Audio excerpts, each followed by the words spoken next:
Good morning. Please sit down. कैसे हो? चलिए देखिए हम पढ़ाते हैं अब और ध्यान से सुनेंगे। ए राजकुमार, देखिए भाई, हम अभी थोड़े पहले ही उत्तर प्रदेश विद्या ज्ञान स्कूल से संबंधित हमारी क्लासें चल रही है और प्रवेश पत्र आ गए हैं बच्चों के। ठीक है, 18 तारीख को परीक्षा है। मात्र क्या दिन बचे हैं? 5 दिन शेष बचे हैं। खूब अच्छी तरह से तैयारी करें और मन लगा के एकदम। तो देखिए अभी हमने थोड़ी देर पढ़ा था गद्यांश नंबर 5 और अब है हमारा गद्यांश नंबर 6। चलिए पढ़ते हैं, समझने की कोशिश करें। और रहीमदास एक ऐसे थे कि बहुत अच्छे कवि थे। तो देखिए इसमें ध्यान देंगे, रहीम का जन्म लाहौर यानी कि लाहौर में सन 1556 ईस्वी में हुआ था। रहीम का जन्म कहाँ हुआ था? लाहौर में। कितने सन में? 1556 ईस्वी में हुआ था। और इनका पूरा नाम है अब्दुर रहीम। अब्दुर रहीम इनका जो है अब्दुर रहीम खान खाना था पूरा नाम इनका। अब्दुल नहीं है, किताब में लिखा हुआ है सही नाम शुद्ध अब्दुर रहीम खान खाना था।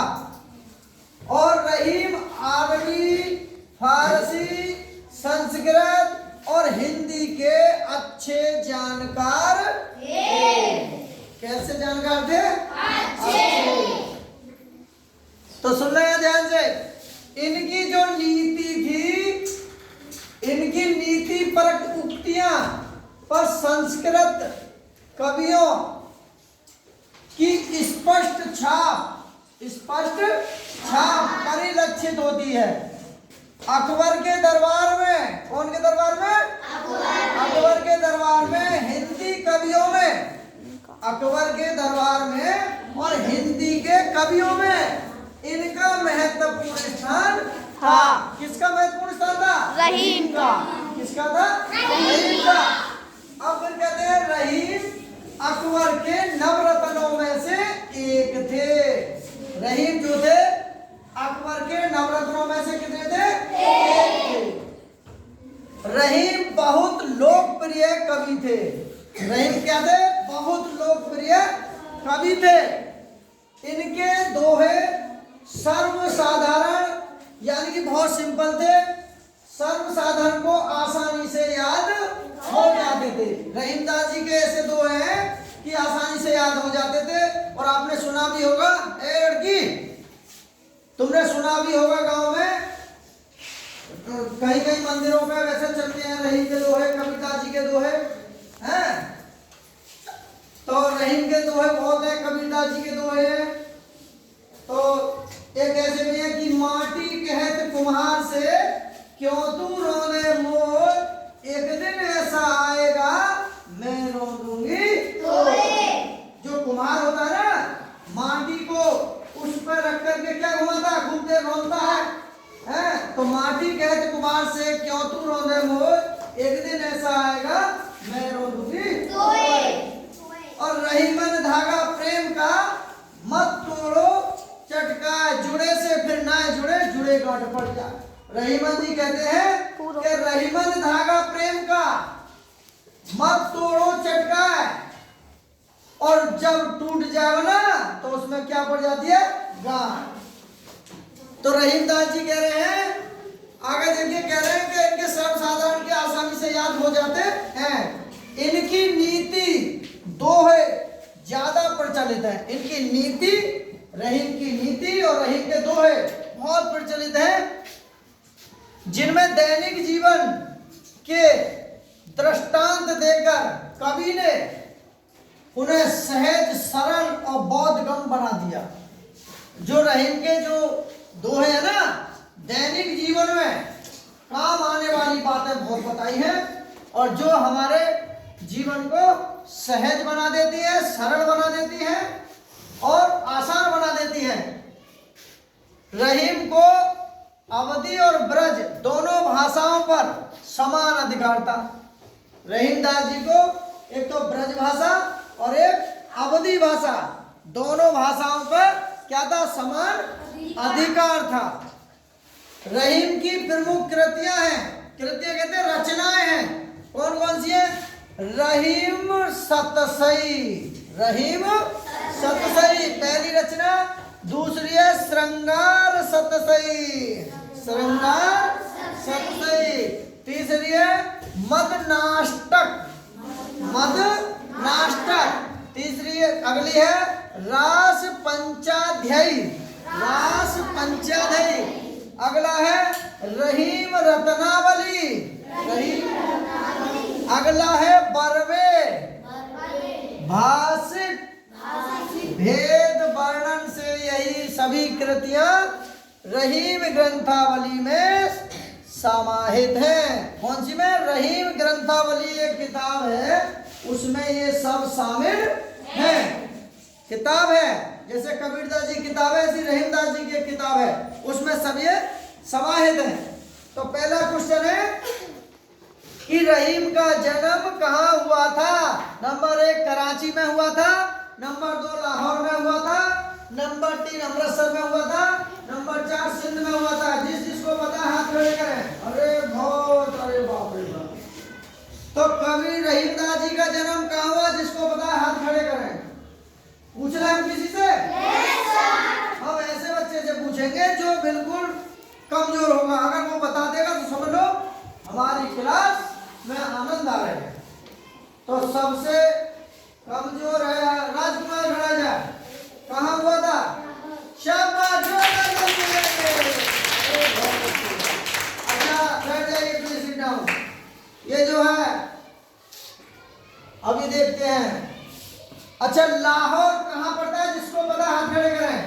लाहौर कहाँ पड़ता है? हाँ बताओ बेटा, कहाँ पड़ता है लाहौर? पाकिस्तान में। कहाँ? पाकिस्तान में। चलिए, और पाकिस्तान की राजधानी किसको पता है? हाँ, उसका बताइए। पाकिस्तान की राजधानी इस्लामाबाद। अगला सवाल देखिए, ये है, अगला है अब्दुल रहीम खान खाना। अब्दुल रहीम खान खाना किस कवि का नाम था? देख ले, ध्यान से पढ़ लेंगे नाम, किताब में बिल्कुल लिखा हुआ है तुम्हारी विद्या ज्ञान की में। अब्दुल रहीम खान खाना किस कवि का नाम था?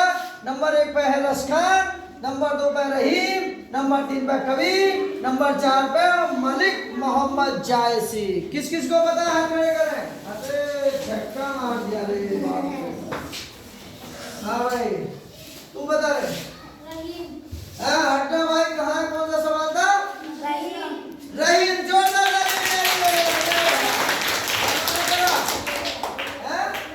विवेक ओबराय ने बिल्कुल सही उत्तर दिया है, इसका नाम है विवेक ओबराय। चलिए अगला सवाल, प्लीज सिट डाउन। अगला है, रहीम खालिस्तान के नवरत्नों में से एक थे। रहीम कौन से नवरत्नों में से एक थे? जहांगीर के नवरत्नों में से एक थे, या शाहजहां के नवरत्नों में से एक थे, या हुमायूं के अकबर में से हुमायूं के नवरत्नों में से एक थे, या अकबर के नवरत्नों में से? किसको पता है?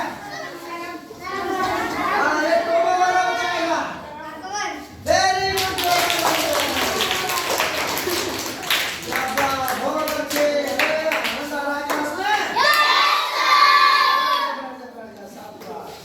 अगला है भाई, देखिए, रहीम का किन 2 भाषाओं पर समान अधिकार था? किस किस को पता है? रहीम का कौन सी 2 भाषा है जिन पर समान अधिकार था? नंबर 1 पे है, देखिए, नंबर 1 पे है अंग्रेजी उर्दू, नंबर 2 पे फारसी अरबी, नंबर 3 पे ब्रज अवधी, और नंबर 4 पे भोजपुरी। तो कौन सी दिया है? ऐसे नहीं, हम तुझे बैठ जा नीचे।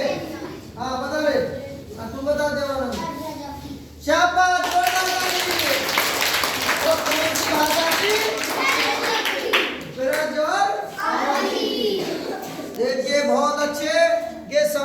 भाषा, इसका उत्तर ये है ब्रज और अवधि।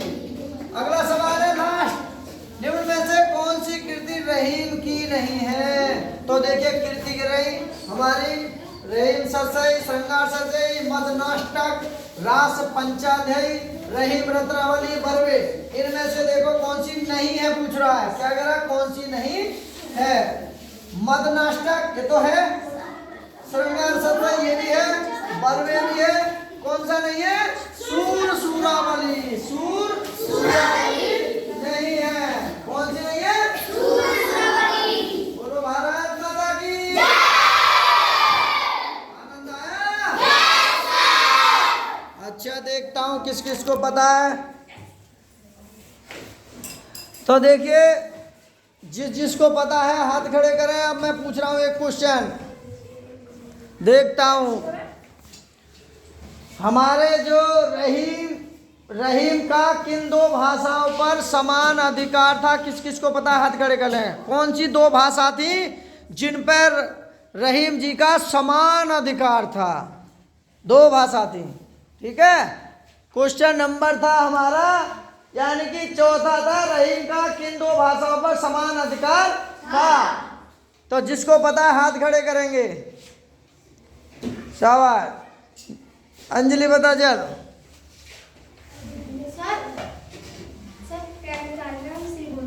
हैं? सी। तो सी पे बताइएगा। दिनेश क्या नाम है? खड़ा हो। सी पे क्या लिखा हुआ है?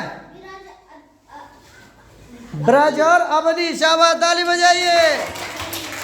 ब्रज और अवधि। Please sit down.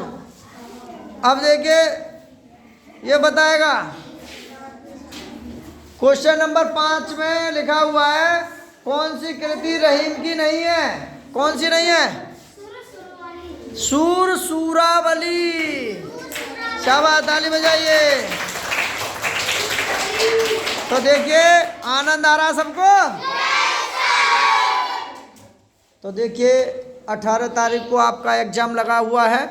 सभी बच्चे मन से तैयारी करें और थोड़ा कष्ट कर लें, मन से पढ़ें। अगर वीडियो अच्छी लग रही हो, पढ़ने में आनंद आ रहा हो, तो अपने दोस्तों को वीडियो को सेंड करें, लाइक करें, सब्सक्राइब करें। Okay bye.